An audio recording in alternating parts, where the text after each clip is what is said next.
Hey, Joel, thanks, man. Hey, there's been a lot of talk about this Washington front. They've got 11 sacks through 2 games. And in some ways, maybe they're a little bit similar to that 49ers team last year. Do you see some comparisons there? Yeah, they're a good front. They made the conversion to that kind of four down front. They've been a three down front for as long as I can remember. But they switched that four down front. Obviously, drafted a great player, Chase Young, and now they're just kind of letting all those first round picks get after the quarterback as much as possible. And the thing about them is they have depth. They have Ryan Kerrigan that's kind of rotating in now, and he's I think the franchise leading sack getter. So they have depth pretty much across the board, which is tough to deal with. Usually, you get a little break if someone comes out of the game, but honestly, with them, it's another guy after another guy, and they really disrupted the Eagles in the first week. Kyler Murray did a pretty good job of escaping a few times, but they're a tough test, and we're gonna have to be ready for them. And we talked to Jedrick briefly yesterday. How has he really settled in? He was talking about maybe that transition from right to left wasn't as tough as he thought it would be. How's he doing so far? Yeah, he's doing well. It's early in the season. You get one or two games in, people have film on you now. Before this, there was really no film on him playing on the left side. And so people are going to start to study that. So it's all about improvement. You know what I mean? We take what we did good. We flushed it after Friday, and now we're just trying to improve and get ready for Washington because they're going to be the toughest test we face yet. From an individual standpoint, on the defensive front. But he's learning. I think every day in practice, every day he gets to watch film and stuff. He's taking another step, and these reps are invaluable. Like he can. It's really good. I think he had a little bit of time to kind of reflect this weekend, after the first two games, and it's a new part of the season. So now we're getting out, and he's just going to try and perform. That's what I told him though is, NFL line plays, like how consistent can you be? It's hard to have ups and downs on the line. So if you can be consistent week in and week out, that's when you become to make a name for yourself. Nate Ulrich is up. Hey, Joel, what specifically are you seeing from Chase Young, and how much is he jumping out? Yeah, he's sorry, go ahead. Oh, I'm sorry, I stumbled there. How much is he jumping out at you on film? Yeah, he's there's a reason he was the number 2 overall pick in the draft, and he makes plays. I think for D linemen sometimes it takes a second to go. You get drafted and you don't have a preseason stuff, but he's really flowing off the edge from the start. And the thing that really sticks out is, obviously he has all the intangibles. The speed, the size, the arm length, the closing speed.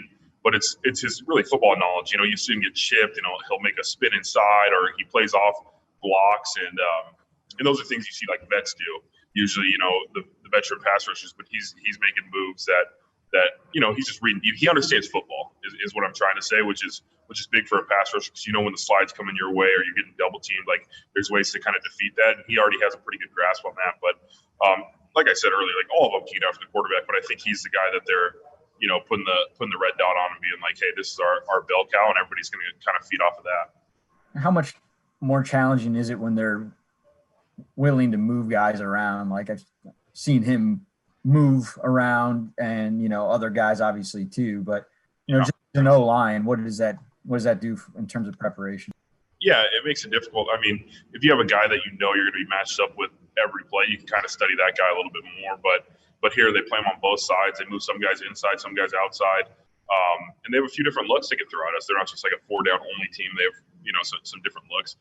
But you have to prepare. You have to prepare for everybody, and that's the beauty of it. But I think defenses and defensive lines in whole are trying to take advantage of people. Like if they can get their best rusher on one of the lesser protectors, or if they think they have an advantage scheme wise, they're going to try and line guys up instead of just traditionally, being like, all right, you're the right defensive end. You saw Miles last week get a strip fumble over a guard. I think that's what a lot of teams are trying to get those matchups they think they can be advantageous for. Jay Trotter, you're up. Yeah, hey, Joel, with no fans, limited fans this year so far, you hearing any more trash talk at the line of scrimmage both ways? Yeah, I actually the first game there was no fans in the stands, and that was like a little bit weird because like the TV timeouts and stuff was just like dead silent. It felt like, and so you could hear a little bit more, not even necessarily trash talk, just like talking in general. A few times I want to be like, should we be this loud? Like I feel like we're calling the play too loud or something like that. In the Cincy game, it felt a little bit more just like a preseason type atmosphere. So you heard fans kind of doing things, but you can hear things from like the sideline, you hear people yelling from the sideline or saying something or talking a little trash from the sideline, which is something you don't usually hear when the stadium's packed. Have you told Baker, like, hey, maybe we don't need to say things out loud? Before the first game, I was just thinking, like, I don't know how quiet it's going to be, and I was like, I don't want to get up to the ball and they're hearing us, call passes or call runs. They already have. We don't want to give them any advantages in that sense, but I don't think we've had that issue yet. But it's something that was definitely in the back of my mind. Tony Grossi, we'll go to you next. Hey, Joel, in terms of comparing Washington's front to San Francisco's front last year, Baker made the point that San Francisco showed a 5-man front at times in your game. Did they show that prior to that? And also, how rare is that? And is there any chance you guys would suspect Washington eventually to do that? Yeah, I think a lot of teams have, where they can put 5 pass rushers on the field, and it's becoming more prevalent. Like, we already saw Baltimore do that all game against us. They want to try and get one-on-one matchups. And going back to last year with San Fran, I don't recall. That was like week 5 or something we played them, so I don't really recall what I saw beforehand. But a lot of teams have that package in their fronts. If it's a bear front where they cover up the guard and both guards in the center and have the 2 guys off the edge, or if they just have a guy kind of roaming around, spinning back there. Like, every team has those in their repertoire, and it's just like, usually it's a flavor of the week what they think can hit. But when you get 5 bigs out there, usually it's going to be a lot of one-on-one pass rush and who's gonna win their one-on-one battle. Would they do that to stop the run? You can do that as well. Like when you have on early downs. If you watch Baltimore, even Cincinnati last week, they got into that 5 big front where they have 5 big guys, and it's tougher. You don't have too many double teams. You're really having to gain a guy a lot of times on the outside zone system and stuff. So it makes it a little bit more difficult, but it does have less guys in the backfield. You might not have a 5 DBs or 6 DBs out there because they have more big guys. So you have a chance with play action and drop back passes if you can hold up in pass protection. We'll go to 3 more people. Scott, Jeff, Nate. Scott Petrick, your line is open. Hey, Joel. Andy Janovich the other day said, you guys could run for 300 or 400 yards against the Bengals. And yesterday, Jack said, the goal is to run for 200 every game. I'm just wondering, with those 2 backs you have, like, what do you think realistically is the ceiling for those guys? They're both good backs. They're 2 of the top backs in the league, and it's tough to run in the NFL, though. I've been around a lot where sometimes when teams decide they want to shut down the run, you got to take what's kind of given to you in that sense. But with Chubb and Kareem, they have all the ability in the world. It's how much are we going to give them? Because sometimes they make things out of things we don't block for them. So, if we can continue to block well and try and improve on those performances, then yeah, I think the sky's the limit. I don't know a yard count. It's how much it's going to take to keep us in the game and give us a chance to win. And I think the more you're winning in a game, the better chance you have to run the ball because you're trying to run the clock out. A lot of times you see those stats online where it's like, oh, they ran the ball. If they run the ball more than 35 times, like, they win the game. And it's like an lineman's dream, of course, but usually you're up by 2 scores in the 4th quarter and you're going to run it 20 times. And those are the chances you get where you want to try and wear down the defense and stuff. But like I said, with those 2, it's really fun walking for those guys. You don't really tell difference. Like, one guy comes in fresh and it's just like, all right, here we go. Let's go. With the guys that you have on the outside, Jarvis and OBJ, and do you think team defenses will be way more reluctant to load up the box because of those guys as opposed to maybe other situations without those outside weapons? Yeah, it's one of those things where I think you saw it even last year. Obviously OBJ was a little bit banged up, but he still can take the top off of defense. And you saw it last week when we had that long touchdown. And someone's going to have to respect that. You know what I mean? Like, he still opens it up for other people, for Jarvis underneath, for Hoop underneath, for the running game.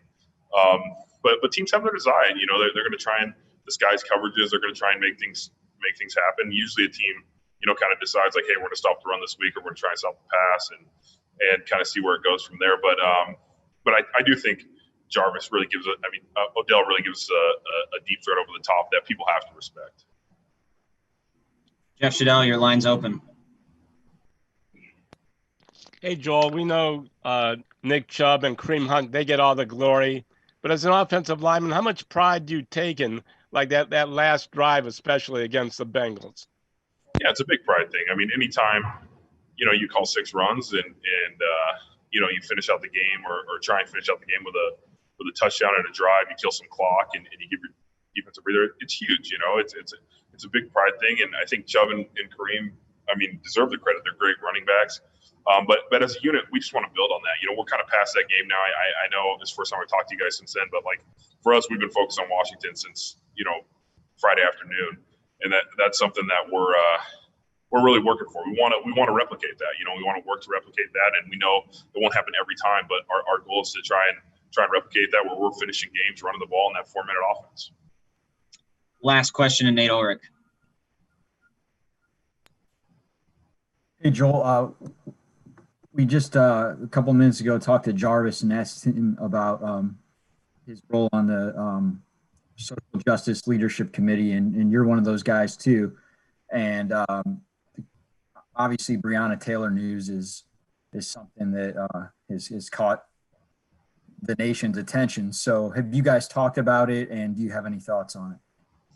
As a team, we haven't talked about that. We did have a social justice meeting on our off day on Tuesday, where we actually met with the Cleveland police chief and a few other councilmen, and we got to discuss with them kind of the steps they're taking to work with the community and how we can help and that those relationships that we want to try and build with Cleveland police and they want to build a community.